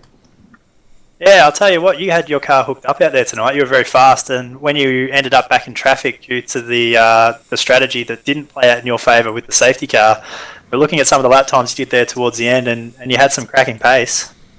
Yeah, another 6 seconds would have worked well for me and Sully. We were literally coming into the pits on the lap. It got called out, so that was a bit of a awkward situation. But after the safety car went in, it was go out all guns blazing and see if we could pick up points and try and gap some of the other people in the championship that may get bottled up behind slower drivers. And I gave it my all. I think it was about 6 or 7 lap run there, and I took about 20 cars and may have put my brother in the fence, so that's going to be an awkward conversation come dinner time. I was wondering, I saw him down there in the green room, I was wondering what that was about. But you did a great job to get back up to 5th place there. That was a mighty drive at the end, and good fun to watch. I wanted to ask, I was curious there towards the end of your fuel run that you were sitting there and let your teammate through coming up Mountain Straight. Was there a reason for that? Was that a strategy thing, fuel saving? Yeah, I was just trying something cheeky, because if we came in at the pits at the same time, it's we'd obviously take roughly around about the same amount of fuel. So I jumped into fuel save mode there to try and extend an extra lap, because I was pretty close to that. And we pretty much decided to go in the same lap anyway. And then the safety car came out, so we had I had over a lap worth of fuel left in the car, and he had about an extra 3 litres. So it just became one of those things. I tried making a gutsy call and instead got caught out by a safety car, so maybe in the future I'll jump in a couple of laps earlier than what the fuel run is, but I'll probably try doing the same thing eventually anyway. Yeah, no, fair enough. It was interesting to see the strategy play out, and unfortunately for you guys, didn't work out too well there, but you did make a good recovery. I see that Bernie's gone and opened up the comms box door and let your brother in to have a chat. So, Michael, what was the story? What happened there towards the end of the race? Ding, ding, ding. Brotherly love. He just came underneath me a little bit. Probably I did diagonal the corner a little bit more than normal, just to try and cut his nose a little bit. Played a bit of banter with him, but ultimately, he was quicker. I would have let him through down Conrod and tried to follow him through up in at least to the top 10. But it's just a racing incident ultimately. Fair enough. Any response here? Apparently not. Apparently not. That's good. No, I'm staying well clear of this one. I don't want to be punched or anything. So I'm. It was all good. He had the pace. He was coming through. I tapped the wall a couple of laps earlier, just before the safety car there, and had slightly bent steering, but I still had the pace. It's one of those things. I should have let him through a little bit earlier. He tried to stick it up the inside at the cutting as well that lap. So it's one of those things. Ultimately, I'm a tad annoyed because it was up for a good result, but that's racing. We'll move on to next week and onwards and upwards. Very good. That's the right mentality to have. I'll steal the champagne from the other boys to give you Mickey as an apology. Cheers. just give him the cork to sniff. It ended up being a good race for you guys, and you had the 1-2 up the front there in the end, so you guys will be pleased with the result overall. Yeah, Blinky Bill did pretty good tonight. He appeared, luckily enough, just before the safety car went in, so he managed to jump behind it again, and Blake did a fantastic job. They went a bit of an alternate strategy, especially with Luke hitting the wall early on and having to pit in, but there were some different named drivers up there, which is fantastic. It's pretty much like Phillip Island, where we had, you know, a couple of the lower rated teams, if that's the way to say it, like PRA, that sort of team, to actually battling up there with the top guys, and that's something that we love seeing in the series. And you know, hopefully I get a bit better luck with the safety car next time. But all in all, I had a good night, and I think that I do owe Mickey some grog after that one. Very good. Well, thanks for coming up and having a chat. Did you want to say a quick word for your sponsors before we take off? Just thanks Logitech, MS Limited, MPMS Racing Simulators, GTI, and JRT for trying to work out my race strategy tonight, and just allowing me to bottle it. It should have just told me to pit. Fair enough. Well, thanks for coming up, and Michael as well. Before you take off, did you want to throw a shout out? Just give a shout out to the new boys. Joined the new team a couple of weeks back. Still Simsport. Nick Housley for having me, and Pete Sattler for sort of pushing me on a little bit. We had an official race last night. We came 1-2 and just starting to really gel together as a team. Just want to thank all of them. Very good. Well, well done again tonight, guys, and we'll see you all again next week. Cheers. Awesome. Thanks, Russ. See you guys. I was a bit worried there. I thought we were going to end up in a brawl, but it seems to have sorted itself out. I was sticking my head out the window to call for security, but it was all right. I had my hand on the beep button as well as the ejector seat, so we would have been safe. So we've got Blake Neck down there as well as Blinky Bill Harvey. So we'll bring those guys up. And Dave, did you want to have a chat with those guys? Yeah, sure.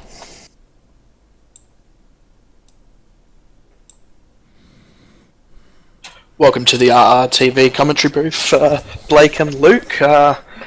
Firstly, Luke, congratulations on the win. Very lucky there with your internet connection, but yeah, you managed to walk away with the trophy.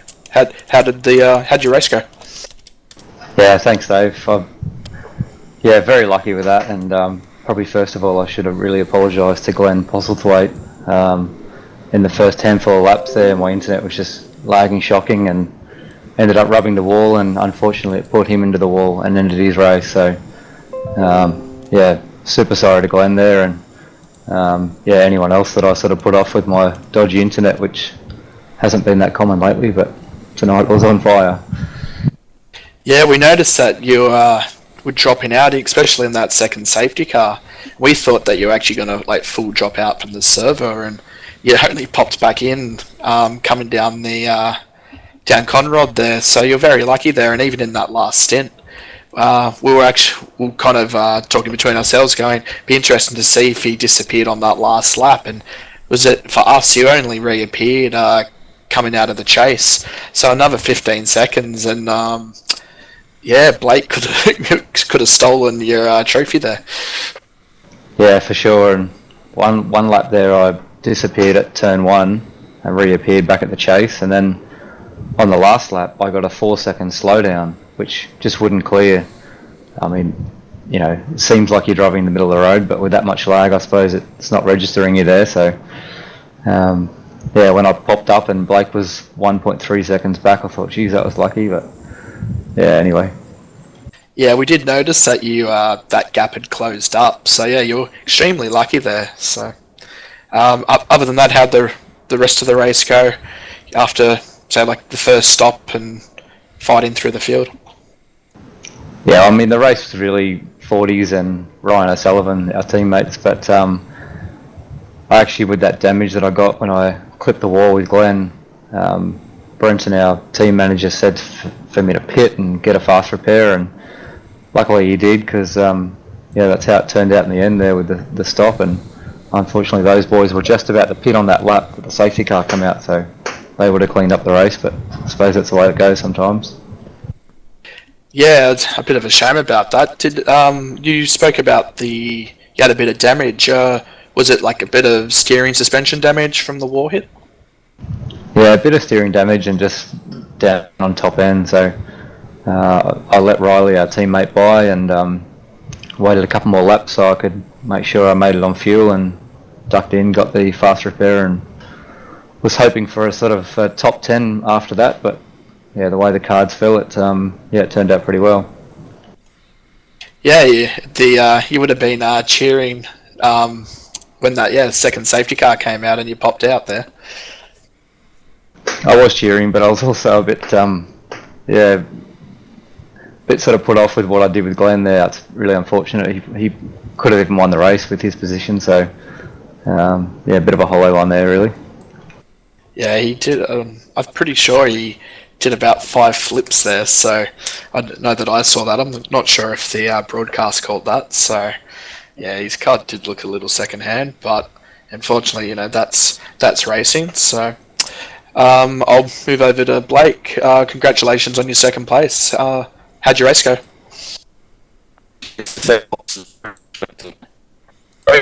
All right. I got put in the fence about 12 inches. Put the fence in there. It was a little bit hard to understand you there, mate. You sounded a little bit like a robot. It sounds like your TS connection isn't the greatest. Yeah, my internet seems to be playing up right at the moment. Of all times. Yeah, hopefully it works for now. Yeah, that's better, mate. But yeah, it could have gone a little bit better because I got put in the fence lap 12 and almost put in.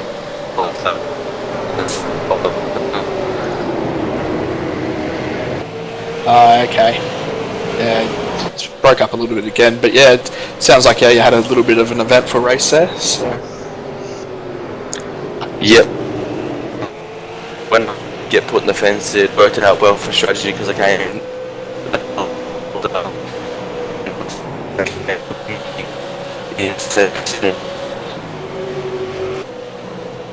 Okay, yeah, it was good that you were able to come into the pits there. So, yeah, your connection was dropping out a bit then. So yeah, Luke and Blake, is there, did you want to mention any of your sponsors and any shout-outs for your team? Yeah, obviously we just have to thank Logitech G, MPMS Simulators and MS Limited, along with our other associate sponsors, and probably a big one tonight was Brenton and Ian Ford for making the call to come in the pits there in an unfortunate situation, which turned out to be fortunate, so thanks to those guys, and thanks obviously to you guys for putting on the broadcast so we can watch it all back later. Yeah, not a problem. Oh, sorry, Bernie? No, I was going to say thanks guys for popping in, and well done Luke. I think you need to go and buy a lottery ticket because I've never seen so many long dropouts without the server dropping you. So yeah, very lucky tonight, mate. Yeah, I'm going fishing tomorrow morning, so hopefully I've got that same sort of luck. No worries, we'll see you next round at the AOSC. I think I'm not sure when that is, but we'll catch up with you later. Sounds good, thanks guys. Thanks guys. Thanks guys. So the next person we'll have a chat with is Thomas Hins, and we'll see, we've also got Henry King down there. We'll bring him up last because Thomas has been waiting for quite some time. Welcome to RRTV's Combox, Thomas, and well done. You came home 18th tonight. Yeah, no, as I've said to the others in the interview room there waiting, it was a weird race. You know, I guess as on the broadcast, I'm sure it's sort of shown it was a very up and down race. You know, the strategies, and then that second safety car just threw everything in the air, and it was just all over the joint. But it was. I mean, I'm still pretty content to get a top 20 out of that. No, I still came up 4 spots from my grid position. And yeah, it was generally solid for me. I actually, for once, managed to not get caught in other people's instance. So I find I seem to be in the wrong place at the wrong time, an awful lot in that regard. But I managed to get a bit lucky this time, so I managed to avoid any shenanigans in that area. But yeah, I got screwed by a second safety car. I was literally the lap before it came out. I just went, I'll do one more lap. I'll do one more lap, and I can put a little less fuel in the car. And of course, then the pace car came out. I was like, oh wow, thank you for that. and that just screwed my race. So I would have, if I hadn't have got that safety car, I reckon I could have even been on for top 10 possibly, if I'd actually pitted before that second safety car. But such is the way of things. Came out I think about 35th or something like that, 36, so way down. And yeah, just kept it clean really, because obviously being further down, just trying to keep it out of trouble, make moves where I could, and yeah, managed to keep clean and come away with 18th. So, considering, how that was looking after second pace car, I'll take it. Solid stuff. And yeah, pace was good, and yeah, it was just generally solid apart from that second safety car kind of screwing me, but what can you do, such as racing? Yeah, when that second safety car came out and we saw all you guys going into the pits, we thought it was going to be very difficult for a lot of you to get back from there, but you did get back up to 18th. What was the pack like? You were saying you kept out of trouble, and that was... we mainly saw the front end of the pack, but what was it like mid-pack or towards the end when you came back out of the pits as far as... how can you put it? Excitement goes. Yeah, a lot, an awful lot. Yeah, it was a bit tight, and there's a few moments that I did sort of go, we are all going to die, especially off the safety car, just ahead of me. Everyone got really bunched up, and it was just, I was just watching it going, something is going to happen, this cannot go well. And then of course there's contact ahead, and there was a few people that had some shenanigans, and then it got a bit close because a few people tried to be a bit opportunistic, and then I was like, oh god, please don't die. But managed to get through in the end, just through that. Got into a bit of a rhythm, and then obviously had a few slower guys that were dropping back who obviously benefited from the safety car, so that was causing some bottlenecks as well. So I had another one a little bit later on after safety car. It was a bit awkward. We had a slower guy there, and I think there was even a lap car involved, and everyone was trying to get past. It was just watching it going, oh boy, something's going to happen, and of course something did. It was a bit, there was certainly a lot of excitement after that second safety car, but after it wasn't the worst. I've seen worse, but it was it definitely kept me on my toes for that last little sort of sprint to the end of the race. Fantastic. Well, anything that keeps you on your toes is probably a good thing, especially if you survive it, and which you have tonight. So fantastic effort, well done on 18th. But before you go, do you want to just give a shout out to your sponsors? Indeed, yeah. Obviously, shout out to Kayani and GTI, obviously our sponsors here. PVR, fantastic sponsors, and really fantastic cars. I set into the Ford. I'm crucified by certain sides here, of course, but I am a Ford man. There you go. There's my allegiances have been made. I know, put my hand up, but Ford man. So obviously the Fords are driving it now, and really pretty with the GTI and Kayani on it. Just love it. That scheme, just so pretty. Big thanks to the sponsors, of course, and again the team for just the fantastic support throughout the whole time I've been there, and hopefully can only keep going up from here pretty much. So look forward to the future with the team. Yeah, fantastic. And I'll tell you what, when you were putting your hand up saying you're a Ford man, sounded like you were going to Ford Anonymous or something there. It sounded like you were in a room full of Holden people and you're apologising. But fantastic, Thomas. Thanks for popping in, mate. And good result. Yeah, thanks. Thank you very much, guys. And thanks for the broadcast. As always, great stuff. Definitely felt like we're in part of Ford Anonymous there, but anyway. I felt all out of place there, Bernie. Yeah, well, I'm a Ford fan. I'm not going to apologise for it unless I have to. He might have just looked over at me and Dave and then decided he should apologise. Us two guys drive the Holden in the series, so maybe it's just a little scared of that. Yeah. Maybe, or he might feel sorry for you too. Could.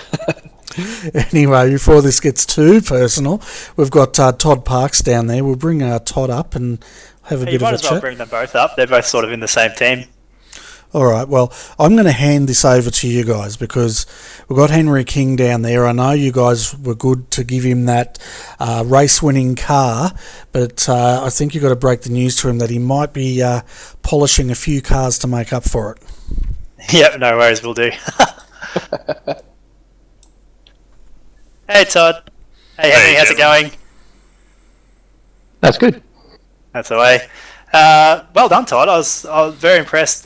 Came all the way up to third place there. It sort of fell your way a little bit at the end. We'll get onto you in a minute, Henry. But that sort of came to you at the end there. That you were sort of the silent achiever in the top 10 who just sort of hung around all race, and then as the laps wound down, it came to you.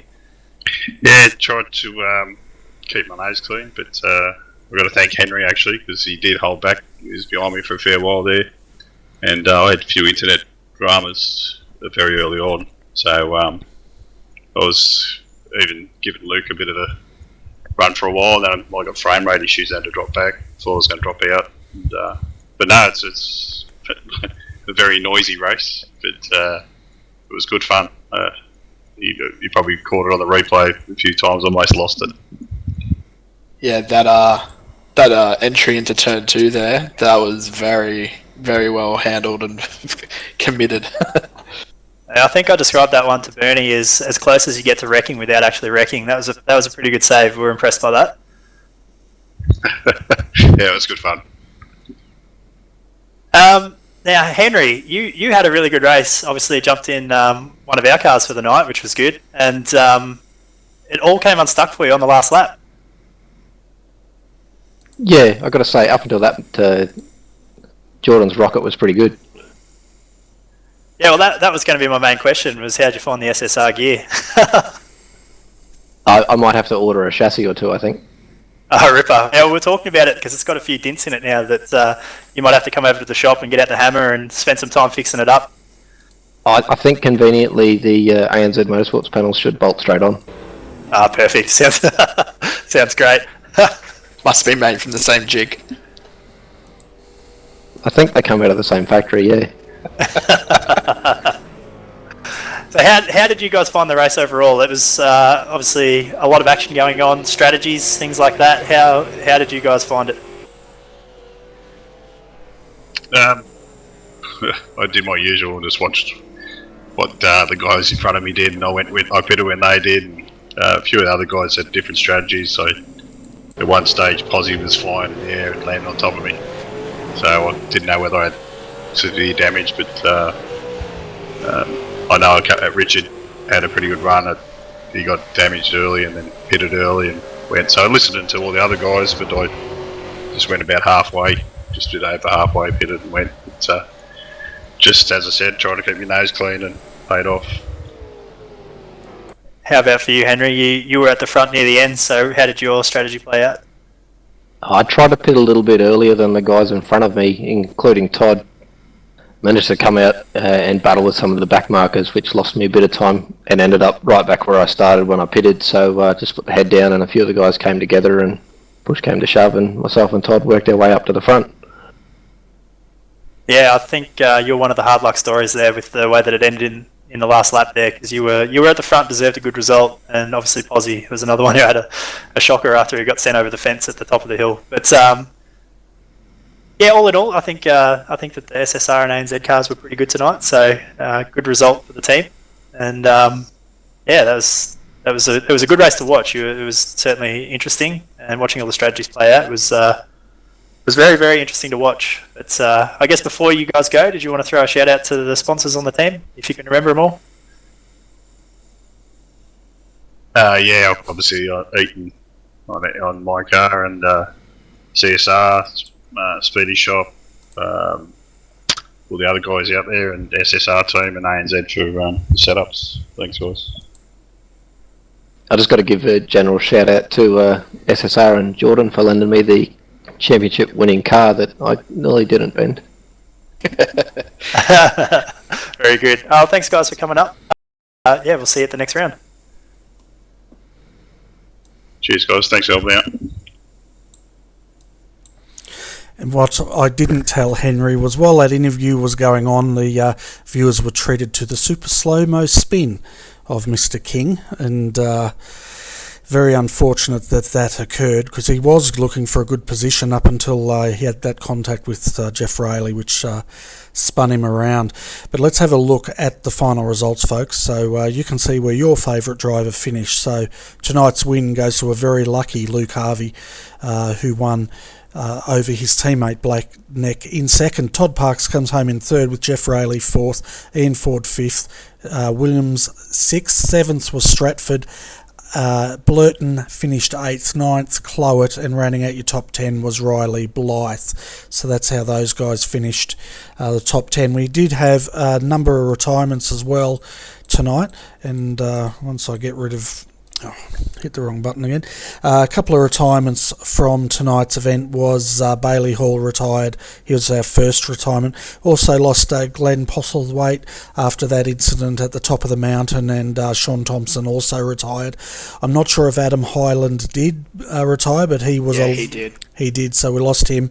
Shane Rayner, Gene Fittis, looks like they have also retired from tonight's race, and possibly Darryl Hockey and Kyle Janes as well. So quite a few retirements, but that's sort of what you expect, isn't it, at Mount Panorama? Oh, for sure. The bill and expense of all the damaged panels would just be astronomical after this race. So yeah, if I was one of the team owners, I would not want to be seeing that invoice come through from the panel shop.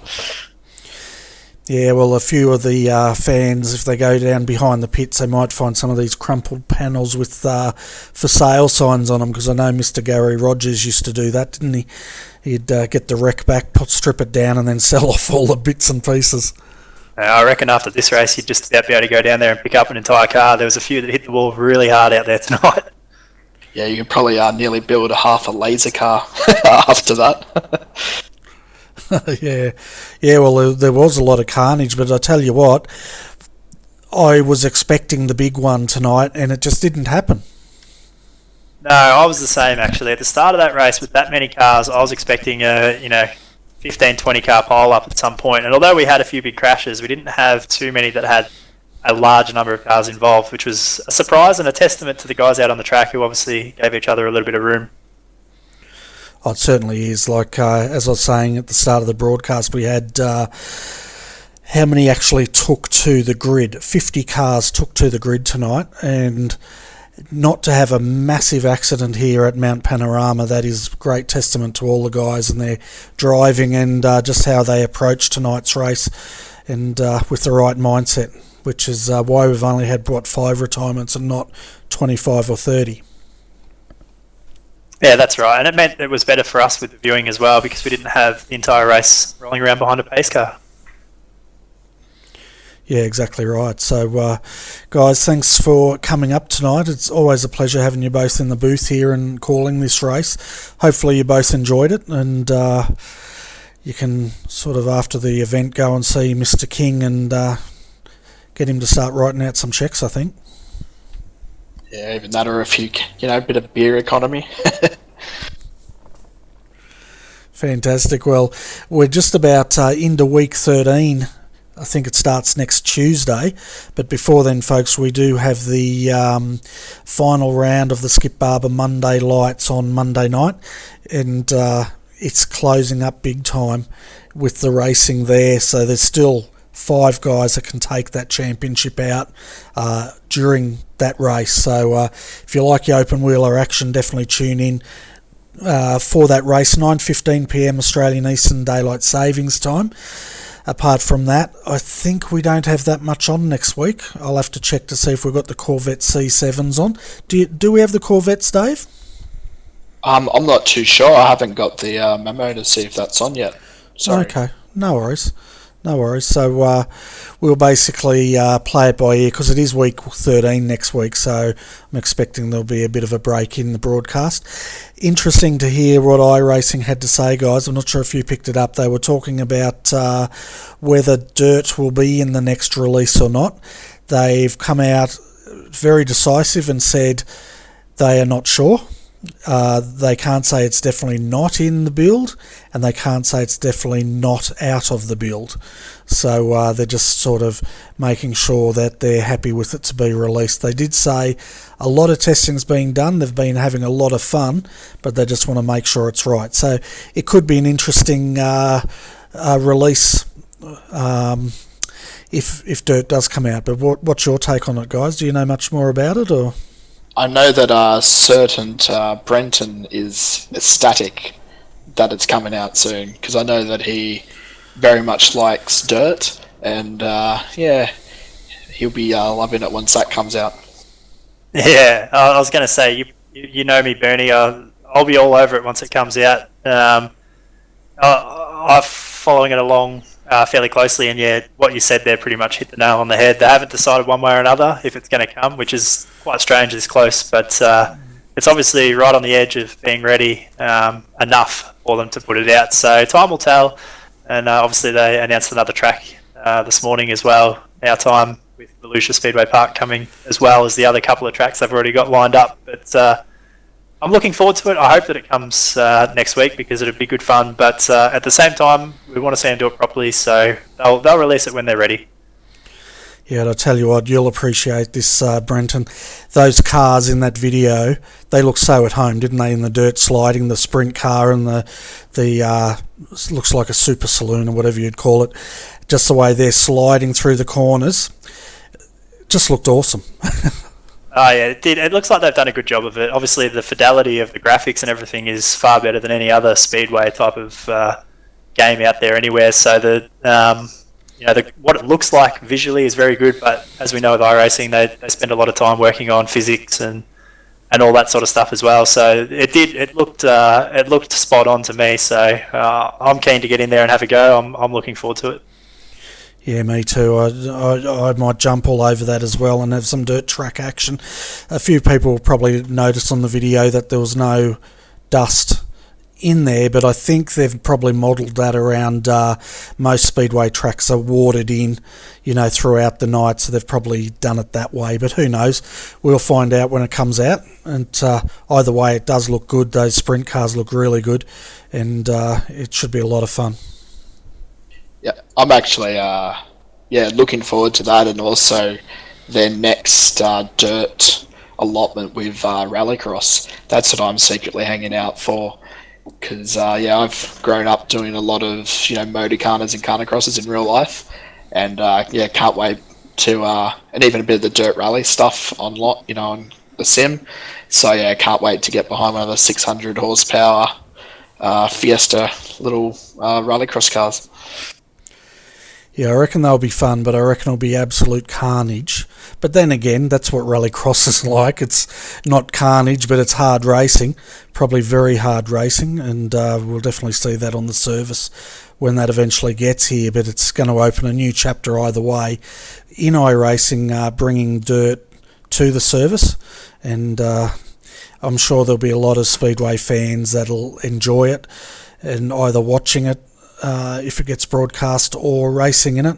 It's going to be a lot of fun. Yeah, if you do end up running any broadcasts of that, Bernie, I think you'll struggle to get me up here in the box. I'll be too keen to get out there on the track. Well, if we did any, I'd just be crossing to you on the track. Perfect. We'd have a helmet cam going, and uncensored. We'd have to play it probably after midnight or something, but yeah. But no, that's the big news today, folks, on iRacing. As far as the Australians watching the broadcast, you're going to get a good racing fix in real world, because the Clipsal 500's on, and that's looking really exciting in that they're going to have 2 top 10 shootouts, one tomorrow, one on Sunday, to set the final 10 of the grid for Saturday's race and Sunday's race. They've finally gone back to the 2-race format, which I prefer, because I think it makes it more of a test than what they had previously.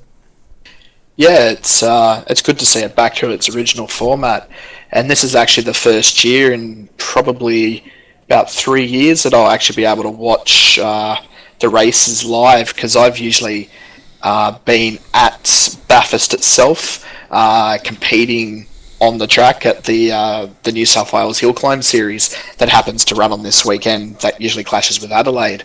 So usually while those guys are racing around at Adelaide, I'm actually doing the 2 hill climb courses at Bathurst, but the entries were at capacity by the time I went to enter this year, so unfortunately I missed out.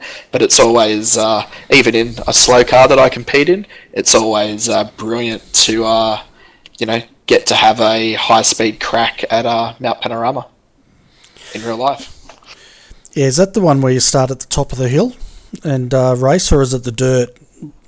No, it's up the top. So you start from the. If anyone has actually been there, there's the SS Hill Climb that starts at the clubhouse just after Forest Elbow and runs the wrong direction and goes up Forest Elbow up through the S's of the Dipper up to just as Skyline usually finishes, where the Holden banner is, and then there's another one that starts on Mountain Straight, then runs all the way up to where Scotty Pie and a few other cars usually hit. So, and then they also do an S's descent, but that's another type of event.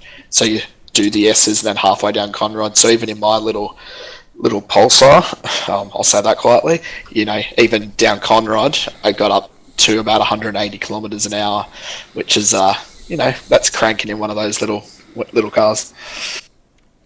Yeah, well, they're still a lot of fun to have anyway, because you'd still be driving it on the ragged edge. As we can see now, my overlays are crashing, which means it's probably getting close to the end of the night. Before we go though, one of the viewers asked, has iRacing said anything about adding any more Aussie tracks to the service, such as Adelaide, Surfers Paradise, that sort of thing? At the moment, no, nothing's been mentioned. I think they've been putting a lot of their resource into the dirt racing, but hopefully it would be good for us to get a few tracks, more Australian tracks, but I'm just not sure if they're on the cards at the moment. Have you guys heard anything else other than what I just said? No, I haven't heard anything further about any more Australian tracks coming anytime soon, but it would be good to see a few more. Adelaide would be awesome, but at the same time, I don't think we'll see that with the amount of trouble that they had with the Long Beach circuit being a street circuit. It seems like something like Adelaide probably wouldn't be that likely, but it would be good to see a few more Aussie tracks out there, but I haven't heard anything. No, I haven't heard anything either, even from a few little secret people that would be in the know. I haven't heard anything, so it would be cool to see a few other tracks. For me, being a Sydney guy, I'd love to see Eastern Creek, because that's got not only the GP layer, but it has actually got it's like a multi-layout track, so it would be good, for say the V8s, and say even some of the lower powered open wheeler cars, as well as when you go to the smaller layouts, it would actually be good for say like the MX-5s and cars like that. So it would be cool for them to scan Eastern Creek or Sydney Motorsport Park, but it would be cool. But that said, there's a few other tracks that would be just as brilliant to see in the game. But like Hobbo said, it's probably a little bit hard with how Long Beach went and all those city kind of tracks like Adelaide or Surfers Paradise or even Homebush, the now defunct Homebush track. But even like if we were to get another track, it would be cool. It's a shame that we've only got 3 at the moment, but any more in the future will be good. Yeah, I just don't think it's on their iRacing priority list at the moment. They're investing a lot in the Blancpain Sprint Series, getting a lot of cars into the service, spent a lot of money and time on the dirt, which is where I think their priority is at the moment on that as well. But down the track you never know, folks. Normally the fun thing is about our community is if there's anyone laser scanning a track somewhere in Australia, if they find out, it generally gets leaked amongst the community that something's going on, and I think that happened when they were doing Bathurst. I'm not sure if it was the actual iRacing team that a few of the people went up and sort of asked, what are you guys doing? So sometimes you get an answer. Yeah, I know that I could be wrong here, but I think that, especially seeing that Australia is a long way away from the iRacing base in America, I know that sometimes they do like contract out the scans, like for the main guys that scan it, especially with equipment and all that kind of stuff. Obviously, it has to be to iRacing standard, the actual scan, but you never know. Someone may be able to that have that equipment and be able to do it, but it's also a case of the tracks need to allow it as well. So they would need to approve of all that. So it just depends on who's able to scan it. Yeah, that's right. But anyway, folks, that's the end of our little end of race chat. Turned into another little show, didn't it? But that's the end of our broadcast tonight. Thanks everyone for sticking with us tonight. We hope you did enjoy the broadcast and the race. It was definitely interesting, probably one of the more interesting races I've called for a while, with Mr. Blinky Bill dropping in and out. But also big thanks to Dave and Brenton for joining me tonight. Yeah, thanks for having us up here, Bernie. It was something a bit different for me. I know I was keen to see what it was like over here in the comps box, and it's definitely a very different perspective to being out there on the track. So I enjoyed myself, and yeah, thanks for having me up here. Yeah, it's good to come back and help out for a second week in a row. So it's always good to help you out, Bernie, and even just beforehand, trying to do a little bit of Larco mathematics and trying to work out strategy stuff so we can use. So it's always a bit of fun to go do that and help out not only yourself but the community as well. Yeah, fantastic. And also thanks to all the viewers, as I said earlier, for joining us. Hope you enjoyed it. On behalf of Dave Oliver, Brenton Hobson, I'm Bernie Weemers, and we'd like to all wish you a very good evening.